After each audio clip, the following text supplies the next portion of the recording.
किसी coaching classes के इस नए वीडियो में आप सभी विद्यार्थियों का हार्दिक स्वागत है। आइए मन से पढ़ते हैं और आगे बढ़ते हैं। हम लोग रसायन विज्ञान में इसके पिछले वाले वीडियो में अमोनिया का परीक्षण पढ़ा था, जहाँ पर अमोनिया पूरी तरीके से फिनिश हो गया। अब हमको इसी नाइट्रोजन परिवार के तत्व में नाइट्रोजन का एक और यौगिक है। अभी तक नाइट्रोजन का एक यौगिक था अमोनिया, उसको पढ़ रहे थे। अब हमको नाइट्रोजन का दूसरा यौगिक नाइट्रिक अम्ल पढ़ना है। क्या पढ़ना है? नाइट्रिक अम्ल। हमारे साथ आप हेडिंग डालेंगे नाइट्रिक अम्ल। क्या डालेंगे? नाइट्रिक अम्ल। अब नाइट्रिक अम्ल का जो रासायनिक फार्मूला होता था, बहुत पहले से लोग जानते हैं, HNO3 है। क्या है भैया? HNO3 नाइट्रिक अम्ल। इसका थोड़ा सा इतिहास देखना है नाइट्रिक अम्ल का, और इतिहास के साथ साथ हम लोग इसकी उपस्थिति पर भी क्या करेंगे, आज चर्चा करेंगे। समझें, आज तक नाइट्रिक अम्ल केवल HNO3 आप जान रहे हैं। सही नहीं? सही है? कक्षा 9 हो 10 हो, सही है ना? अगर कोई पूछता है HNO3 फिर नाइट्रिक अम्ल क्यों नाइट्रिक अम्ल, सही है ना? इतना HNO3, ठीक है ना? अगर इसकी खोज की बात करें, हम लोगों ने अमोनिया पढ़ा, उसको भी देखा कितना पुराना था। सही नहीं? सही है। नाइट्रोजन पढ़ा था, उसको भी देखा गया था। आज बारी आई है नाइट्रिक अम्ल की। तो नाइट्रिक, हम आपसे कहते हैं कि नाइट्रिक अम्ल एक प्राचीन अम्ल है। नाइट्रिक अम्ल क्या है? प्राचीन अम्ल है। प्राचीन अम्ल का मतलब बहुत पीछे का अम्ल है। बात समझ में गया ना? अब जरा सोचिए, अगर नाइट्रिक अम्ल बहुत प्राचीन अम्ल है, क्या उसके कोई प्राचीन नाम नहीं रहे होंगे? रहे होंगे ना? हाँ भैया, अरे भाई अमोनिया का भी कुछ नाम दिया गया था। सही है ना? सही है ना? नाइट्रोजन का भी कुछ नाम दिया गया था, पुराना नाम ही था, इतने सालों तक चला, फिर बदल गया। आए भैया, कुछ अजोट करके कुछ ऐसे आए। उसी प्रकार से नाइट्रिक अम्ल भी क्या है? एक प्राचीन अम्ल है। इसकी खोज 1658 में हुआ था। कब? 1658 में हुआ था। समझेंगे? कब? सन 1658 में। खोज करने वाला जो वैज्ञानिक था, ग्लाबर था। कौन सा नाम था वैज्ञानिक का? ग्लाबर नाम था। ग्लाबर ने क्या किया? 1658 में नाइट्रिक अम्ल की क्या की? खोज की। बात समझ में गया ना? नाइट्रिक अम्ल की खोज की। लेकिन उस समय इस अम्ल को नाइट्रिक अम्ल नहीं कहा जाता था। बात समझ में गया ना? उस समय इन्होंने एक नाम दिया, एक्वा फोर्टिस। क्या नाम दिया? Aqua Fortis. बात समझ में भैया? तो नाइट्रिक अम्ल का प्राचीन नाम, जिसको आज तक, जैसे जिसको आज तक हम लोग नाइट्रिक अम्ल जान रहे हैं, अब इसको जानेंगे। इसका प्राचीन एक और नाम था, एक्वा फोर्टिस। बात समझ में गया ना? यहाँ से कंपटीशन पेपर में आता है, पूछता है सरल चीजें। बात समझ में गया ना? कंपटीशन पेपरों में बहुत हार्ड चीज नहीं पूछता, बहुत सरल चीज पूछता है जिसको हम लोग अज्ञात रहते हैं। बात समझ में गया ना? अब क्वेश्चन ऐसे बन सकता है क्या? निम्न में से एक्वा फोर्टिस है। हमने क्या क्वेश्चन दिए भाई? निम्न में से एक्वा फोर्टिस है। 4 ऑप्शन दे देते हैं। समझ में गया ना? NaNO3।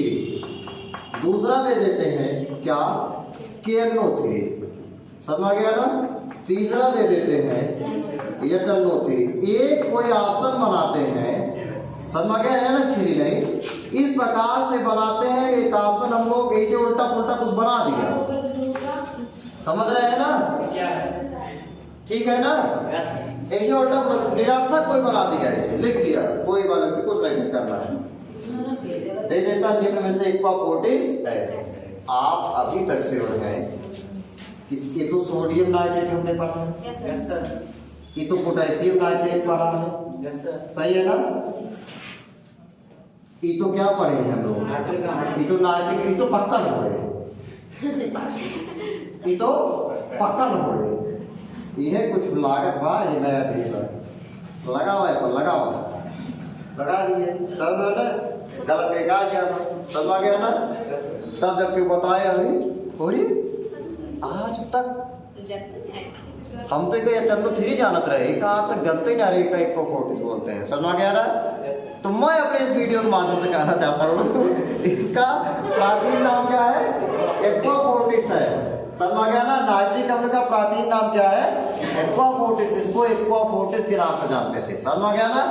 अच्छा, अगर ग्लाइबर ने 1658 में इसकी खोज किया था, तो ऐसा है नहीं कि इसके पास जादू मारे हुए प्रकट हुई हो नाइट्रिक अम्ल, समझते हैं ना। कुछ गर्भ के हुई है, सही है नहीं। अरे भाई रसायनज्ञ थे, कुछ एक्सपेरिमेंट किए होंगे, सही है ना। कोई दो अभिकारक लिए होंगे, उन्हीं अभिकारकों की मदद से बनाया होगा, सही है नहीं, सही है। तो ग्लाइबर ने क्या किया, एक KNO3 लिया, पोटेशियम नाइट्रेट, एक क्या लिया, KNO3 पोटेशियम नाइट्रेट, और एक लिया क्या, दूसरा कंपाउंड H2SO4 लिया, क्या लिया, H2SO4 लिया, बात समझ गया ना। ग्लाइबर ने बहुत प्राचीन समय में 1658 में नाइट्रिक अम्ल और H2SO4, इससे आप अंदाजा लगा सकते हैं कि ये दोनों कितने पुराने रहे होंगे, सही है ना। तो ग्लाइबर ने क्या किया, KNO3 पोटेशियम नाइट्रेट और H2SO4, पोटेशियम नाइट्रेट और H2SO4। अच्छा, इसका और भी हमने एक नाम बताया था आपको, अगर याद बता दें हमको। हाँ, इसको क्या बोलते हैं हम लोग, इंडियन साल्ट पीटर, इसको बोलते हैं इंडियन साल्ट पीटर के नाम से भी जानते हैं। तो ये सब चीजें बड़ा ही महत्वपूर्ण हो जाएगा, आप कहीं उस पेपर पर ले जाएंगे भाई कंपटीशन पे, तो जरूरत है 12 से ये सब चीजें पूछेगा, बस समझ गया ना। अब क्या करेगा, उन्होंने क्या किया, अच्छा इसका और एक तो नाम, एक तो पोटेशियम नाइट्रेट KNO3 होगा भाई, ठीक है, पोटेशियम नाइट्रेट समझा गया ना। एक हमने और बता दिया लोग, इंडियन साल्ट पीटर, कोई एक और बता दीजिए हमको।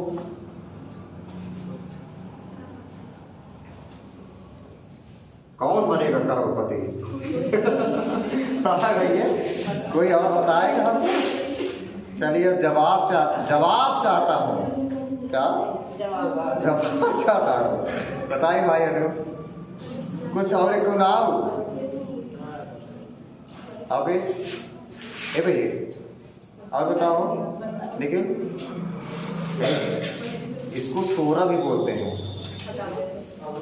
क्या बोलते हैं, सोरा बोलते हैं। अरे संजम वाला सा यार, सोरा समझ गया ना, सोरा भी बोलते हैं पोटेशियम नाइट्रेट को, समझ गया ना, क्या बोलते हैं, सोरा। इधर देखा यार, उधर ना पढ़ो, पंडम खत्म ना लिख पाए।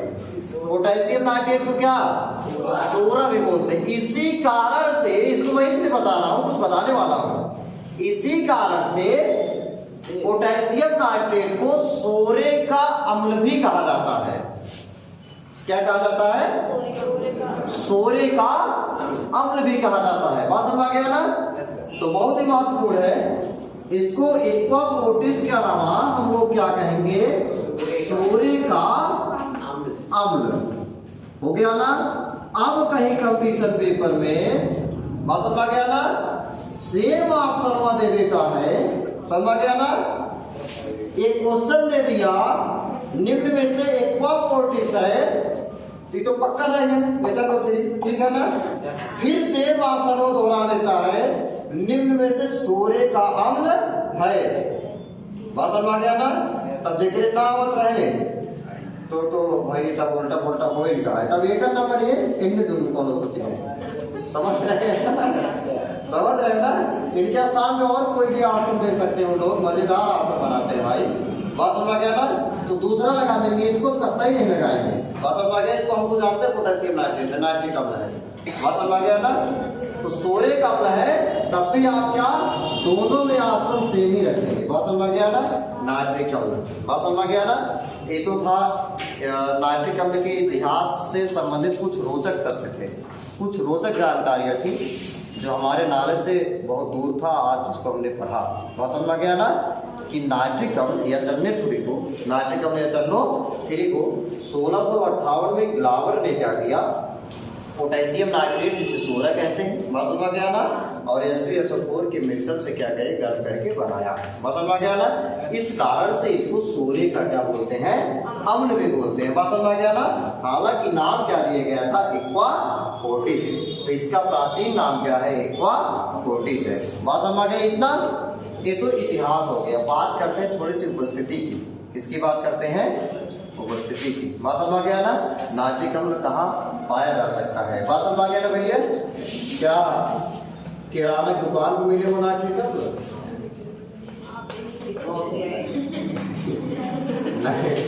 नेचुरली इसको हम लोग कहाँ पा सकते हैं, बात सोच रहे हैं, सही नहीं सही है भैया? नेचुरली आप कहाँ पा सकते हैं, सोचिए, दिमाग लगाइए, समझ गया ना? अरे लाइव में मान लीजिए बना के रखा जाएगा, उसकी बात अलग करते हैं, समझ गया ना? वैसे कहीं और मिल सकता है आए? ठेका अपना मेरे ठेका को पे कभी हो रहा है। हाँ ठेका जो अलग से पी लिया वो अलग बात है, फिर उसको पिला दे तो पता नहीं पाएगा, समझ गया ना? वो अलग बातें हैं। तो NH3 के एथिल को हर साथ क्या क्रिया हो सकती है, तो बात की बातें हैं। हम लोग बातें हैं अनु, इधर देखा भैया, हम बताते हैं उपस्थिति एक है, कुछ दिमाग आप लगाइए, चलाइए दिमाग को, कैसे मिल सकता है, कहाँ उपस्थित हो सकता है, सोचिए समझिए, बताइए, समझते हैं, समझ गया ना? इसको देखते हैं कैसे मिल सकता है, कहाँ मिलता होगा। अब ये भैया समझिएगा, ये NH3 है, नाइट्रिक अम्ल है ना, कंपाउंड किसका है, नाइट्रोजन का एक यौगिक है। नाइट्रोजन का हम लोगों ने पहला तो अणु पढ़ा था, फिर उसके बाद क्या पढ़ा, इसका एक यौगिक पढ़ा NH3। हमने आज अगले यौगिक की तरफ कदम बढ़ाया है, क्या, NH3। समझिएगा, नाइट्रोजन का क्या है, कंपाउंड है। इसका मतलब कि पूरे वायुमंडल में, समझिएगा, हम लोग रटने वाली काम नहीं कर, रटना नहीं है, केवल समझना है, बात समझ गया ना? और रसायन विज्ञान अगर रटने की कोशिश कीजिए तो समझ लीजिए कि आप क्या करने वाले हैं, समझ गया ना? रटना नहीं जा सकता है, समझ गया ना? समझने वाला काम है। और अभी आप अगर समझ के पढ़ते हैं, समझ गया, रसायन विज्ञान को अगर आप समझ के पढ़ते हैं तो आगे आपके साथ रहेगा, बात समझ गया ना? नहीं, जिस दिन आप पेपर दे लेंगे 100% मैं पूरे दावे के साथ कहता हूँ, पेपर दे के चले आएंगे, पूरा फूल जाएगा, कुछ नहीं, सब उड़ जाएगा, बात समझ गया ना? फिर आपका कोई छोटा भाई होगा, छोटी बहन होगी, पूछे कुछ नहीं बता पाएंगे, अरे ये सब बेकार आप भुला ही। बहुत लोग कहते हैं रसायन विज्ञान हमको थोड़ा सा हार्ड लगता है, समझ गया ना? अगर आप समझते तो रसायन विज्ञान बहुत ही सरल पेपर है, अब मजेदार चैप्टर है, सुनते हैं, समझिएगा। अब नाइट्रोजन का एक यौगिक क्या है, नाइट्रिक अम्ल NH3 है, नाइट्रोजन के, इसका मतलब नाइट्रोजन से मिलता जुलता ही किसको कोई बनाएगा, समझ गया ना? जहां पर ग्लाइबर ने NO3 लिया, सही है कि नहीं सही है, और H2SO4 लिया तब बनाया है, सही है नहीं सही है? देखिएगा, एक बात मैं बताता हूं बार बार, प्रयोगशाला विधि और औद्योगिक विधि, प्रयोगशाला विधि और औद्योगिक विधि बनाने के दो अलग अलग मेथड होते हैं, जिनमें प्रयोगशाला को ओनली फॉर टेस्ट किया जाता है, यानी ओनली फॉर परीक्षण के लिए हम लोग करते हैं, बात समझ गया ना?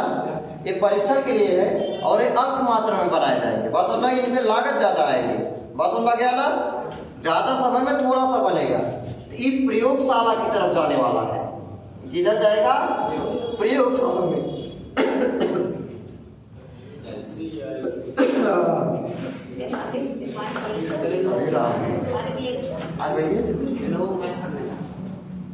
हाँ कितने बजे जाना है,